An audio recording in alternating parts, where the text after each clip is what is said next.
Captain Jum Kim stood tall as the giant screens lit up the chamber. His dark uniform, decorated with the silver and blue symbols of Earth Command, stood out among the sea of alien delegates. The room was huge, with high ceilings that vanished into darkness. Hundreds of different alien species sat in rising tiers around a central floor where the human delegation waited. This was the Hall of Judgment. For 50 years, humans had tried to be good members of the Galactic Council. Today, they would learn it had all been for nothing. Silence for the High Council, boomed a voice that seemed to come from everywhere at once. 5 enormous floating platforms descended from the ceiling.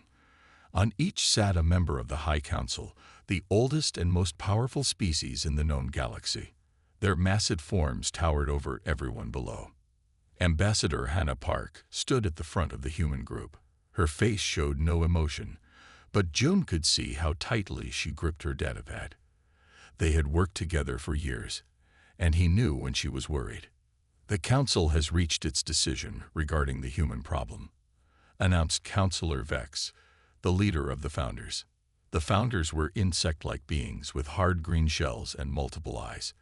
They had been the first species to reach the stars and had helped form the Council 10,000 years before humans had even left their own planet. "Problem," Hannah whispered to June. "That doesn't sound good." "Representatives of Earth and its colonies," Vex continued, his voice cold and flat. "For 50 years, we have observed your species. We have analyzed your behavior, your technology, and your potential. Our conclusion is unanimous." The chamber grew even quieter. June felt his heart beating faster. "Humanity is deemed too unpredictable, too aggressive, and too innovative to be a member of this council. Your rapid advancement in military technology violates the Preservation Accords. Your resource consumption exceeds allotted quotas. Your creativity disrupts the natural order we have maintained for millennia." Gasps and murmurs spread through the chamber. Some delegates nodded in agreement. Others looked shocked. Hannah stepped forward. "Counselor Vex, with respect, humanity has followed every regulation set before us. We have shared our medical advances, contributed to cultural exchanges, and respected the borders of all council races. You have followed the letter of our laws while violating their spirit," replied Vex. "In just 50 years, your ships have improved their speed by 300%. Your weapons capabilities have expanded beyond acceptable limits. You ask questions that should not be asked." Another counselor, a being made of what looked like flowing lava inside a containment suit, leaned forward. "Humans solve problems in ways that disturb the balance. The Council exists to maintain stability, not to encourage rapid change." June wanted to argue, but military officers were not allowed to speak in council chambers. He caught the eye of Intelligence Officer Dayun, who stood at the back of the human group. Day gave him a slight nod. They had suspected this might happen. "The decision is final," Vex declared. "All human representatives, diplomats, traders, and citizens must leave council space within 30 days. Your membership is revoked. Your embassy world will be reclaimed. Any human found in council territory after this period will be detained." The chamber erupted in noise. Some delegates cheered. Others protested. Many simply watched in silence. Hannah's face had gone pale, but her voice remained steady. "And if we refuse this unjust expulsion?" Vex's many eyes blinked slowly. "Then we will be forced to take more direct action. The Council fleet is already moving into position around your colonial worlds. We would prefer not to use force, but we will if necessary." "You're threatening us with war." June couldn't stop himself from speaking out. Vex turned his gaze to the captain. "No, human. We are promising consequences for disobedience. There is a difference." "This meeting is concluded," announced another counselor, a being of pure energy contained in a crystalline shell. "Humans, you have 30 days. Use them wisely." 6 hours later, June, Hannah, Da, and the other key members of the human delegation gathered in the secure room of their embassy. The walls were designed to block any listening devices, and Day's team had swept for bugs 3 times to be sure. "They've been planning this for months," said Dai, projecting images onto the table. "Fleet movements, diplomatic messages we intercepted, supply chain changes. They've been preparing to remove us since the Proxima incident." The Proxima incident had happened 8 months ago. Humans had discovered a new way to harvest energy from dying stars, something the Council had always considered impossible and dangerous. "But we followed their safety protocols," said Dr. Jin Park, the head scientist. "We even shared the research with them." "That was the problem," Hannah said quietly. "We solved something they couldn't. And worse, we did it in decades while they had failed for thousands of years." June paced around the table. "So what now? Do we really just pack up and go home with our tails between our legs?" "We activate Protocol Omega," said a new voice from the doorway. Everyone turned to see Admiral Han Sung entering. The Admiral rarely left Earth, and his presence here meant the situation was even more serious than they thought. "Sir," June and the other military personnel stood and saluted. Admiral Han nodded to them and took a seat at the head of the table. "For the civilians here, Protocol Omega is our contingency plan for exactly this situation. We've been preparing for possible expulsion since our 2nd year in Council space." He activated his own secure datapad, and new images appeared above the table. Hidden shipyards, secret colonies outside Council space, research stations developing technologies the Council had forbidden. "While we've been playing nice and following their rules in public, we've been building our own power base where they can't see," the Admiral explained. "Human ingenuity doesn't do well with artificial limits." Hannah looked shocked. "You've been doing this behind the diplomatic course back, with authorization from Earth Command and the President," Admiral Han said firmly. "We needed your genuine surprise and indignation today. You couldn't fake that." Day nodded. "Only a few of us in intelligence knew. The Council has mind readers among their security forces. Compartmentalization was essential." "How extensive is this Shadow Empire?" asked Hannah, leaning forward to examine the star map. 37 colony worlds in uncharted space," Admiral Han replied.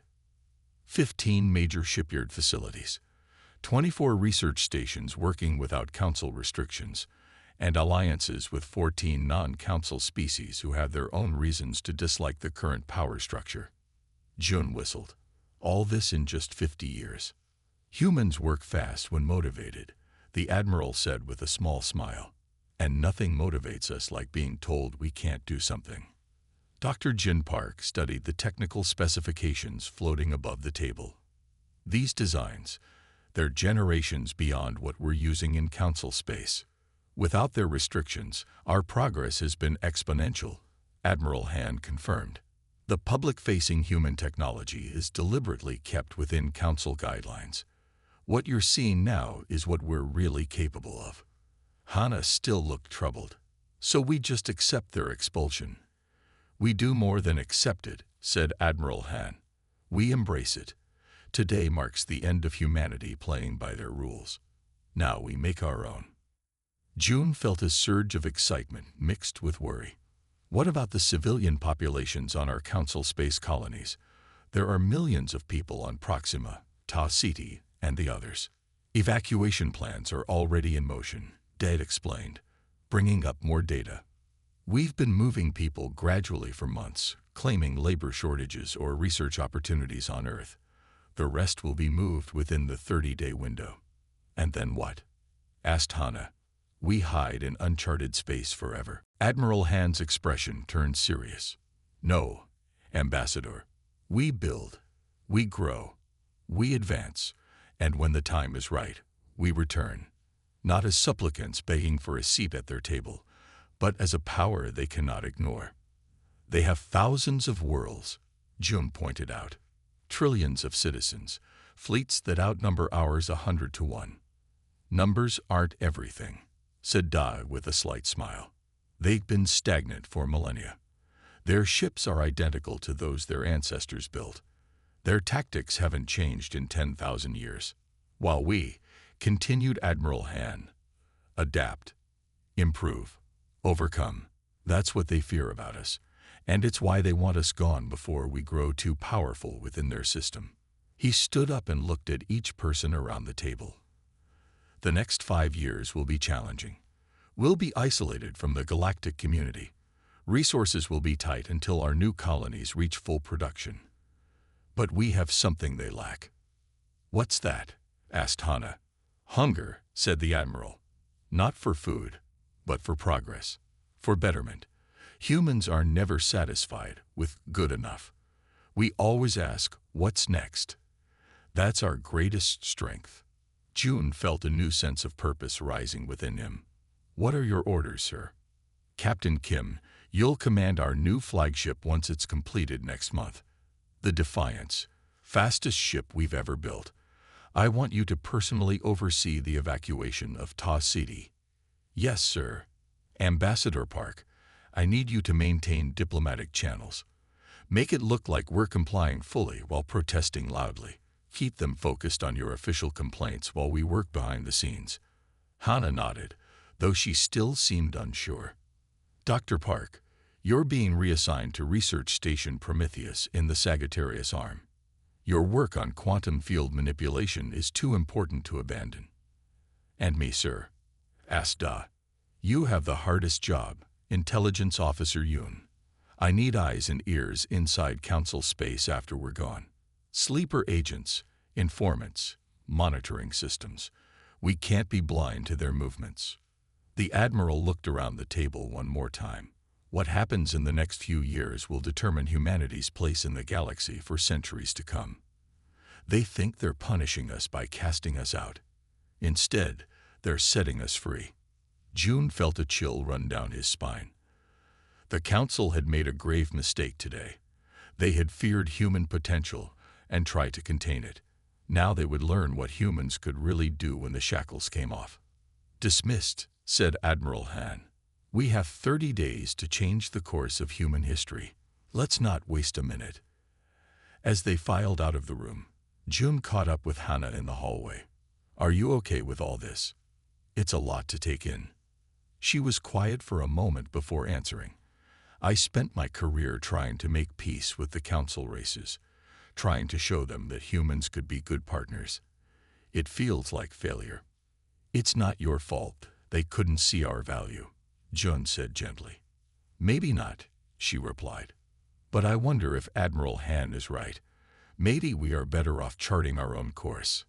June looked out the window at the gleaming Council citadel in the distance, its spires reaching up into the alien sky. One thing's for sure. When we come back, it won't be as supplicants. No, agreed Hana, a new determination in her eyes. It will be as equals, or perhaps as something more. 5 years had passed since the human expulsion. 5 years since any Council race had officially seen a human ship in their territory. To the great powers of the galaxy, it seemed as if humanity had simply retreated to lick its wounds. Fleet Admiral Soo-Jin Lee stood before the massive viewing window of Artemis Station. The space station orbited a red dwarf star in a region the Council races called the Void, an area they believed had no valuable planets or resources. They were wrong.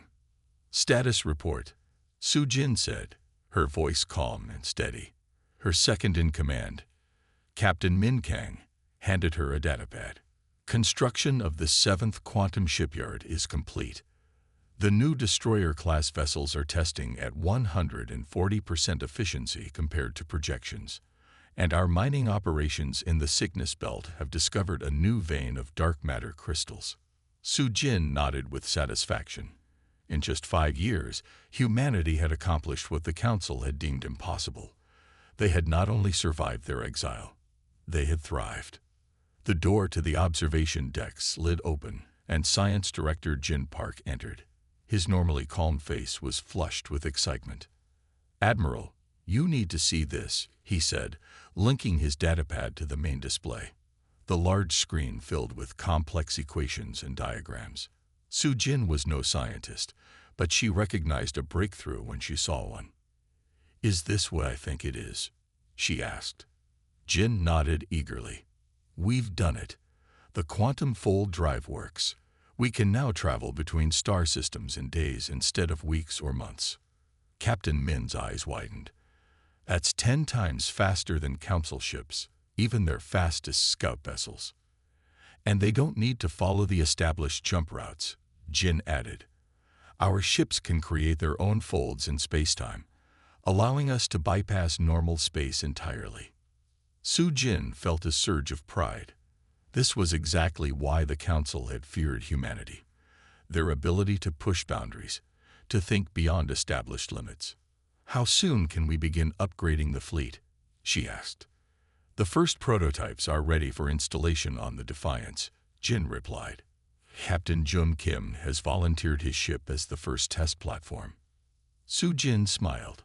Of course, Jun would volunteer. The man never passed up a chance to be first. Approved. And keep this quiet. Level 1 security clearance only. As Jin and Min left to carry out her orders, Su Jin turned back to the window. Beyond the station, she could see the massive framework of humanity's first true battleship taking shape. The Council would have been horrified at its size and power. Their rules had forbidden ships above a certain size, weapons beyond a certain strength. But humans were no longer bound by Council rules. In another sector of human space, Ambassador Hannah Park sat across from a being unlike any Council race. The Rill were tall, willowy creatures with iridescent skin that changed color with their emotions. Currently, the diplomat before her was shifting between curious yellow and cautious orange. So you believe this alliance would benefit both our peoples? Asked First Speaker Truel, the Rill leader. Hannah nodded. The Council rejected your species because of your biological modification practices. They rejected us for our technological innovations. Together, we can build something new, something better than what the Council offers. The room they sat in was part of a hidden diplomatic outpost, built inside an asteroid field that marked the border between human space and Rill territory. Similar meetings were happening throughout the uncharted regions. As humanity reached out to other species, the Council had either rejected or ignored. Truel's skin shifted to a thoughtful blue. Your species moves quickly, Ambassador Park. In just 5 years, you've built an impressive presence here in the outer territories. We're good at adapting, Hannah replied with a smile, and at finding value where others see none. The Council believed these regions worthless, Truel agreed. Too far from their trade routes, too difficult to defend. Their loss our gain, said Hannah. And we're willing to share that gain with allies who share our vision. Truel studied her for a long moment. And what exactly is that vision, human? Hannah leaned forward. A new galactic community. One based on cooperation rather than control. On progress rather than stagnation. Where innovation is rewarded, not feared. The Rill leader's skin suddenly flashed with brilliant gold, the color of decision. The Rill Conclave accepts your proposal, Ambassador Park. We will join your human coalition. Hannah felt a rush of satisfaction. The Rill were the third non-Council species to join them this month. Their bioengineering skills would be invaluable. There is one thing, Truel added, his skin now rippling with curious purple. Many among our people wonder, do humans plan to return to Council space someday? To seek revenge for your expulsion? Hannah chose her words carefully. We have no current plans for conflict with the Council. We're focused on building, not destroying. That was true enough. But she didn't mention the military exercises, the advanced weapon systems, the growing fleet.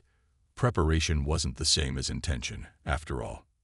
On the edge of human space, Intelligence Officer Da Yun stepped carefully through the abandoned alien structure.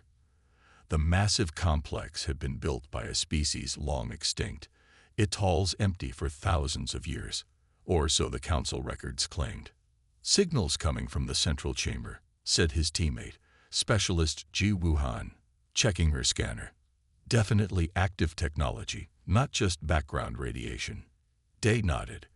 His team had been tracking strange energy readings from this supposedly dead world for months. Council records listed it as surveyed and classified as historically significant, but technologically depleted. Their way of saying nothing of value remained. But humans had learned not to trust council records. The central chamber was enormous, with a domed ceiling that soared hundreds of meters overhead. Strange symbols covered the walls, glowing with a faint blue light. In the center stood a pedestal with what appeared to be a control panel. "Careful," Dodd warned as Ji-woo approached it. "No direct contact until we're sure it's safe." She scanned the panel with her devices. It's incredible. This technology is still active after at least 50,000 years. The power source isn't anything I recognize. Day examined the symbols on the walls. Unlike council translation technology, which struggled with dead languages, human linguists had developed systems specifically for deciphering unknown scripts. I think this was a research facility," he said slowly as his device processed the symbols. They were studying something called the void entities. Ji-woo looked up sharply. Void entities, like the old council myths. Every spacefaring race had legends about the early days of the galaxy. Most included stories of terrible beings that consumed stars and worlds. The council dismissed these as primitive fears from less enlightened times. "Maybe not myths," Day said, as more translations appeared on his screen. According to this, the void entities were real. This species was monitoring them, tracking their movements. If they were real, where did they go? Ji-woo asked. Day's device beeped as it finished translating a key section. He read it and felt a chill run down his spine. They didn't go anywhere. They're dormant, sleeping in the space between galaxies. And according to this, they wake up every 100,000 years. Ji-woo's face paled. How long ago was the last cycle? Day checked the data again. Based on these calculations, 99,995 years ago. Their eyes met in the dim blue light of the ancient chamber. "We need to report this immediately," Ji-woo whispered. Day nodded grimly. "And we need to figure out why the council buried this information. They must know about this. Their records go back that far." As they hurried back to their ship, Dai couldn't shake a troubling thought. What if the council's strict control of technology, their fear of change and progress, wasn't just about maintaining their power? What if they were trying to keep the galaxy quiet, hoping not to wake something terrible? If so, they had made a fatal mistake by pushing humanity away. Because humans would never stop asking questions, never stop seeking answers, even to questions the council feared to ask. Back on Artemis Station, Soo-jin Lee received the encoded transmission from Day's team with growing concern. She immediately called an emergency meeting of the Human Coalition's Leadership Council. The holographic projections of key leaders appeared around the conference table. Ambassador Hana Park from the diplomatic outpost, Captain Jung Kim from the Defiance, Science Director Jin Park from the Research Division, and several others representing military, civilian, and scientific branches of the new human government. The information Day's team discovered is concerning, to say the least, Soo-jin began after explaining the situation. If these void entities are real, and if they're due to awaken soon, we need to prepare. Could this be why the Council has maintained such tight control over technological development? Hannah asked.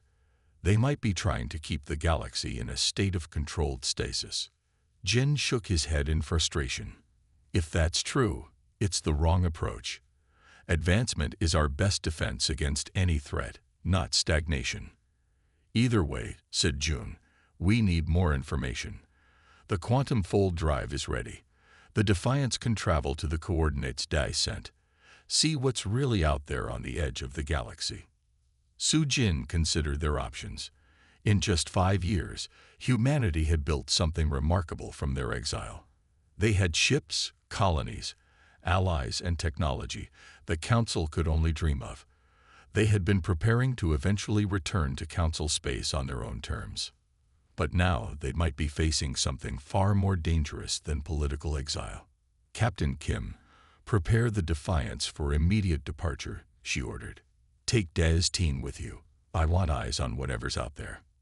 As the meeting concluded and the holograms faded, Sujin looked out at the stars visible through the viewing window. The council had feared human unpredictability, human innovation, human questions. They had banned humanity from their perfect, stable society. Now those very qualities might be the galaxy's only hope. The Defiance cut through space unlike any ship before it. The quantum fold drive hummed with energy as Captain Jun Kim studied the reports from the crew. They had been traveling for 3 weeks, pushing deeper into unexplored space than any council ship had ever gone. Status report, Jun said to his navigation officer. We're approaching the coordinates from Intelligence Officer Da's reports, sir, replied Lieutenant Sun Hee-ba. Sensors are detecting unusual energy patterns ahead.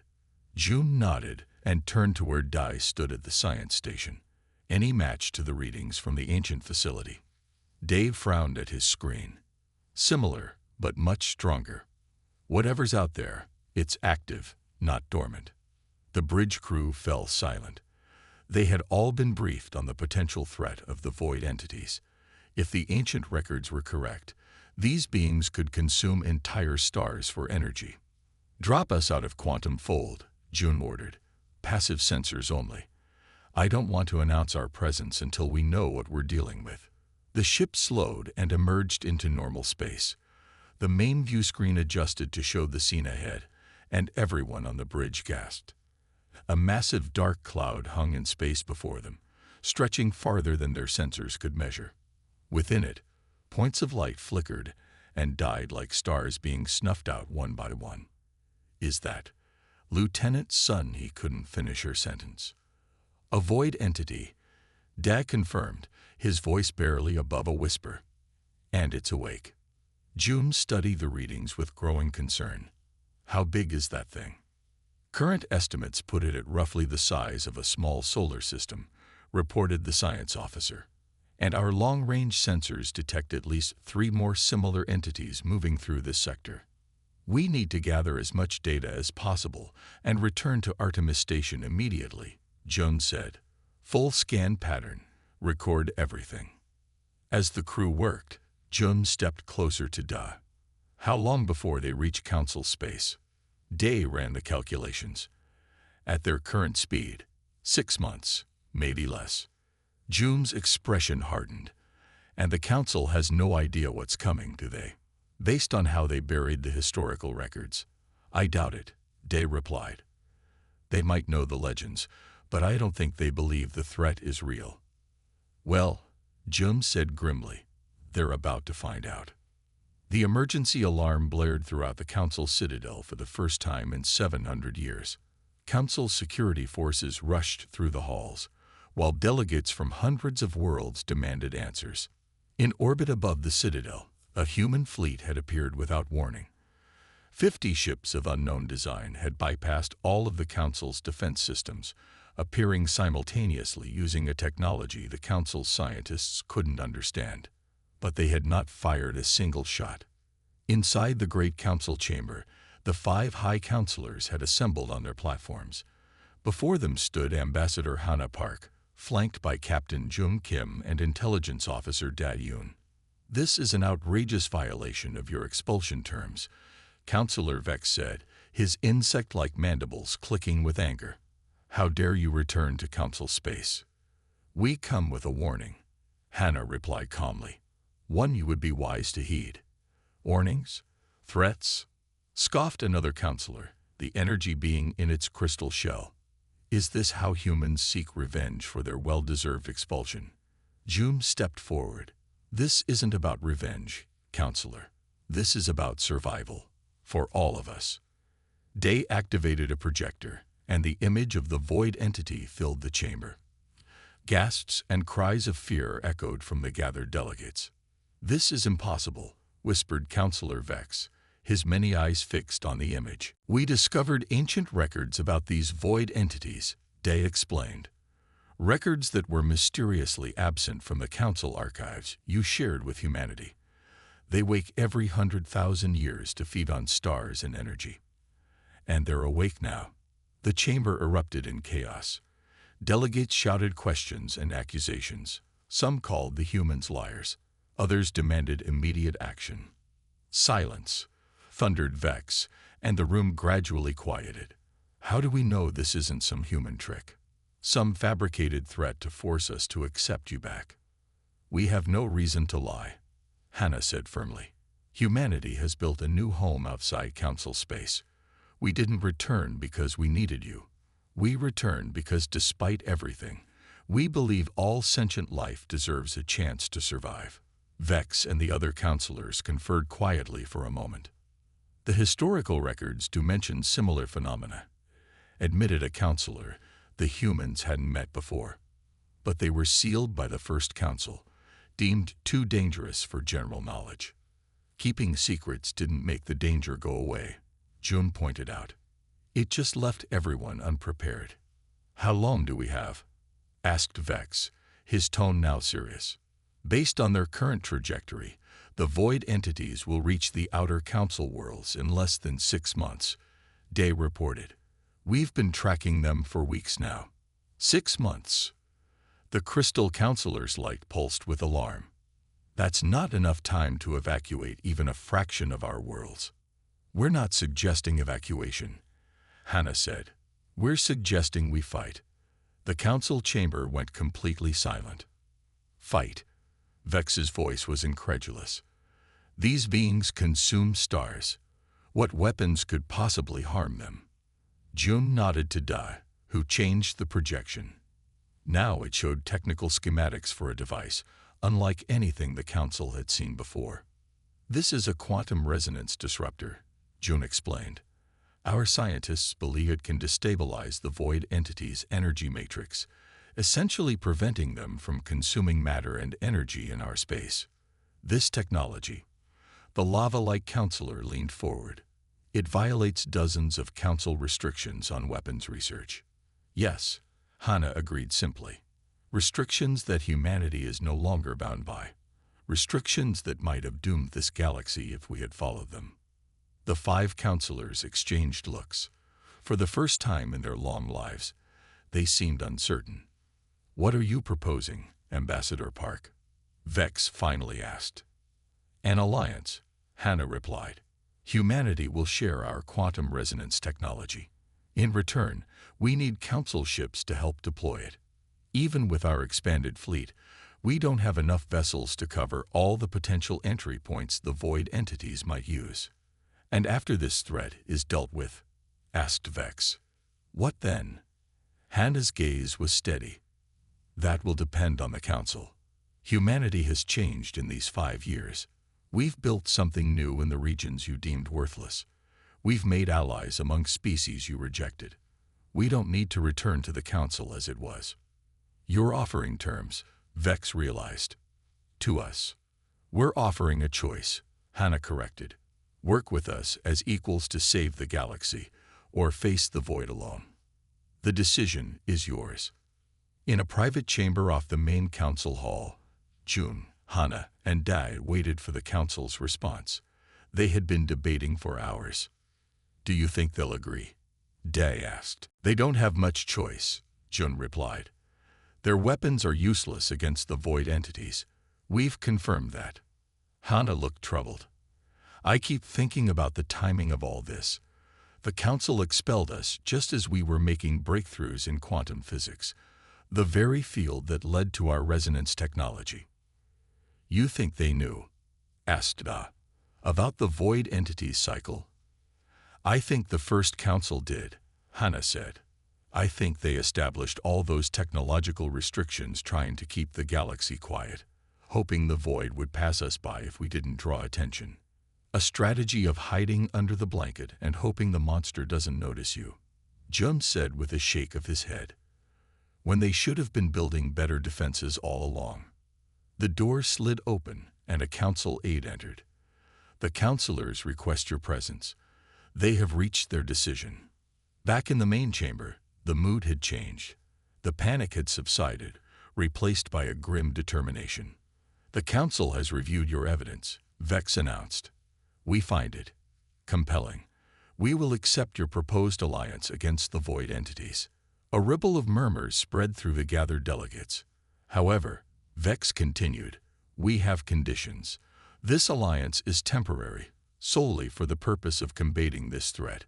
Once it is eliminated, we will renegotiate humanity's status." Hana nodded. "Agreed.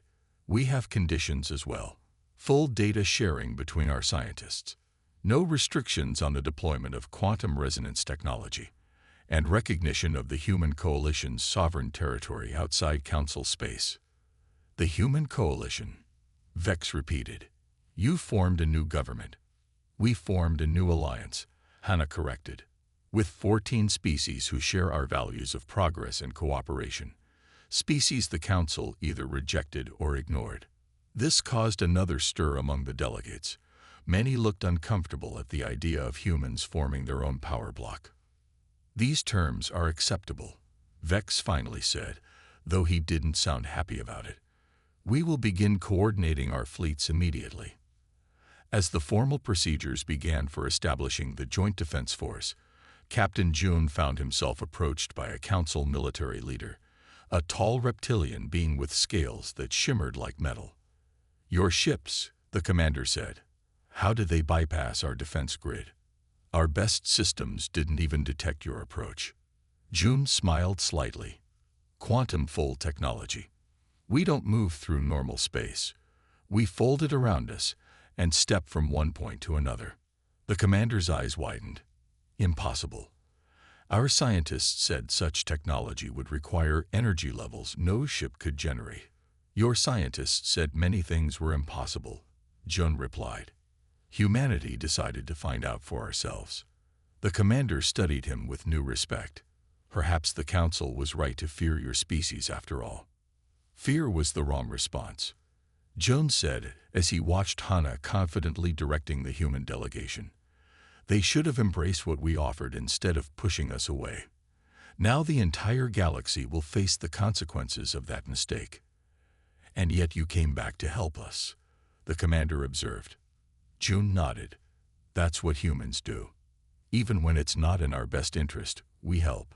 It's our greatest strength, and sometimes our greatest weakness." As preparations began for the greatest joint military operation in galactic history, June wondered what would come after. The human coalition had grown powerful in its exile. The Council was now dependent on human technology for survival. The balance of power had shifted, and humanity, once banned from the Council, now held the fate of the galaxy in its hands. The combined fleet of Council and human coalition ships stretched as far as the eye could see. 10,000 vessels of all sizes and designs had gathered at the edge of Council space. It was the largest armada ever assembled in the history of the galaxy. Admiral Sujin Lee stood on the bridge of the Prometheus, humanity's first true battleship. It was 3 times larger than any Council warship, and packed with technology that would have been forbidden just 5 years ago. "All ships report ready, Admiral," said her communications officer. Sujin nodded. "Signal the Council flagship. We're prepared to begin the operation." On the main screen, the face of the Council's Supreme Commander appeared. The aged reptilian gave Sujin a respectful nod. "Admiral Lee, the Council fleet awaits your command." It was a remarkable moment. After decades of being treated as inferiors and 5 years of exile, humans were now leading the combined forces of the galaxy against its greatest threat. "Deploy quantum resonance satellites according to the pattern," Sujin ordered. All ships maintained defensive positions. The plan was complex but elegant. Hundreds of specialized satellites would create a web of quantum energy designed to disrupt the void entity's ability to consume matter and energy.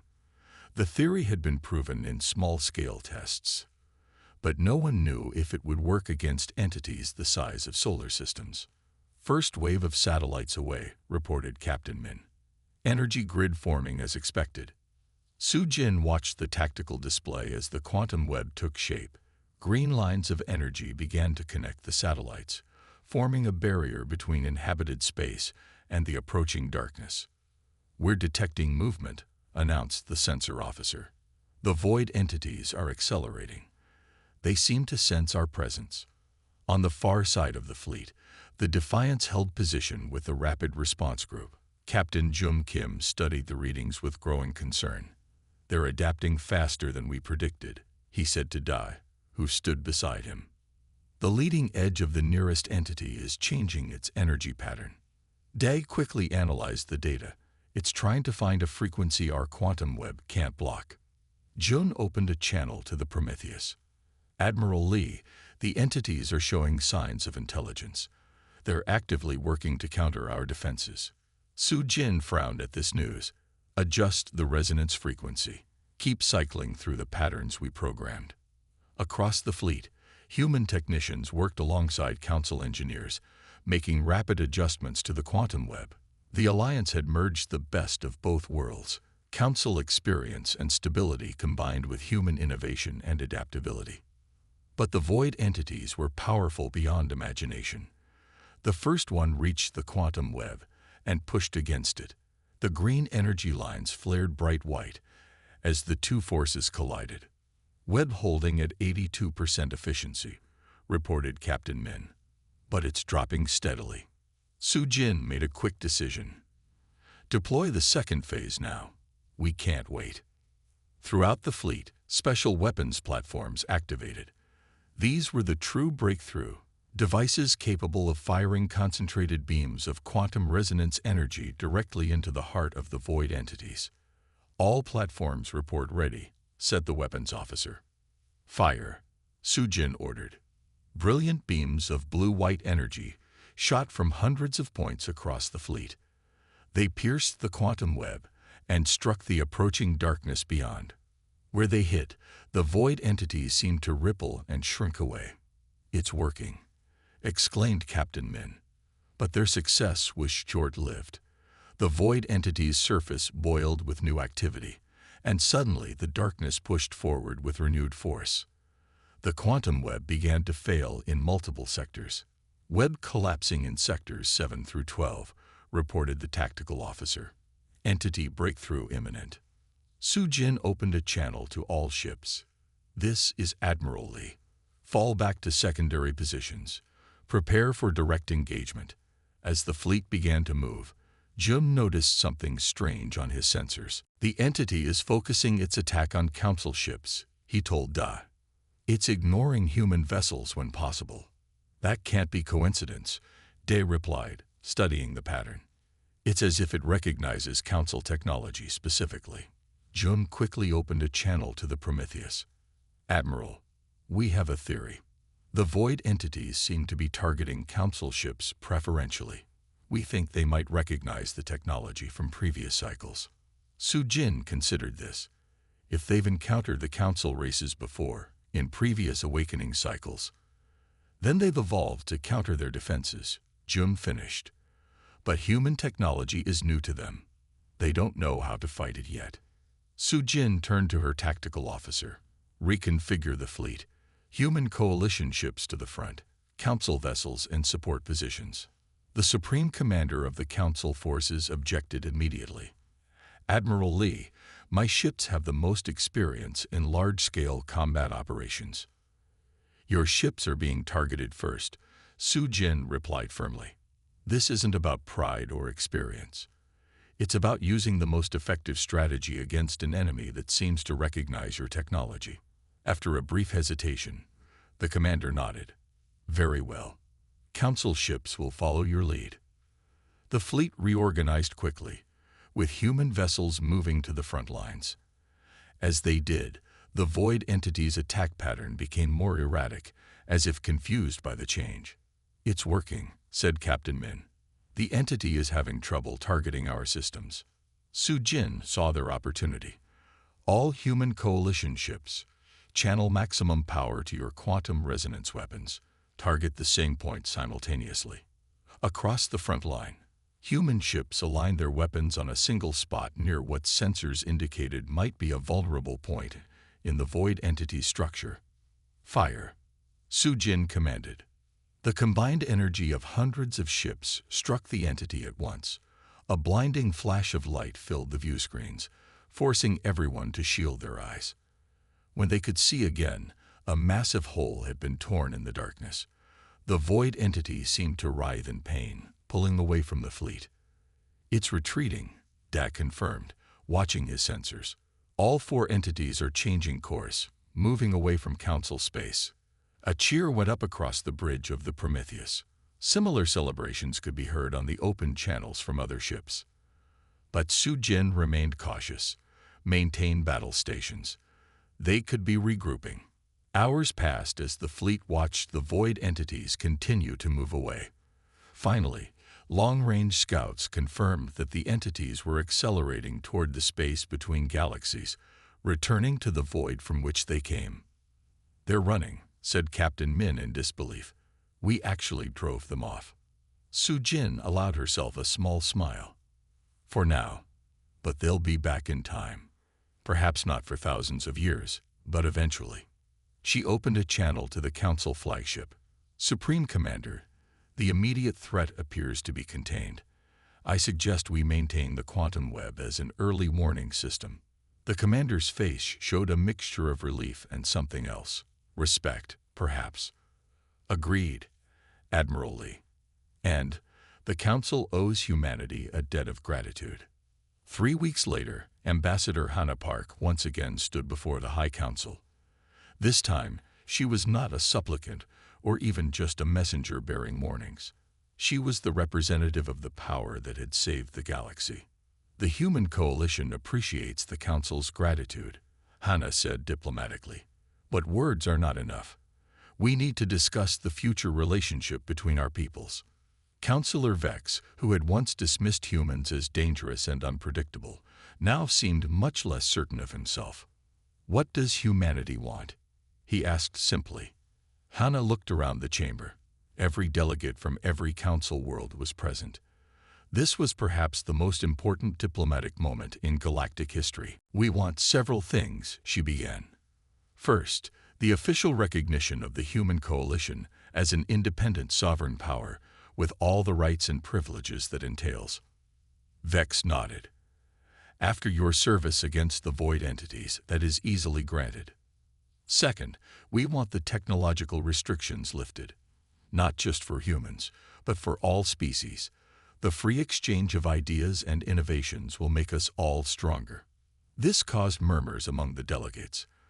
The Council had maintained strict control over technology for thousands of years. "That would represent a fundamental change to how the Council operates," said another councillor. "Exactly," Hannah replied. "The old ways nearly doomed us all." The Council buried knowledge of the void entities, hoping they would never return instead of preparing for them. That approach failed. Vex conferred with the other High Councillors before responding. "We will consider revising our technology policies." "What else?" Finally, Hannah said, "We want membership in the Council open to all sentient species who wish to join, including those the Council has previously rejected. The Rill, the Kovek, and others deserve a voice." This caused open protests from some delegates. The Council had always been exclusive, with strict criteria for membership that few species could meet. Vex raised his hand for silence. "Ambassador Park, you are essentially asking us to remake the entire structure of galactic governance." "Yes," Hannah said simply. "The old structure nearly failed us all. It's time for something new." "And if we refuse?" asked Vex. Hannah's expression remained calm.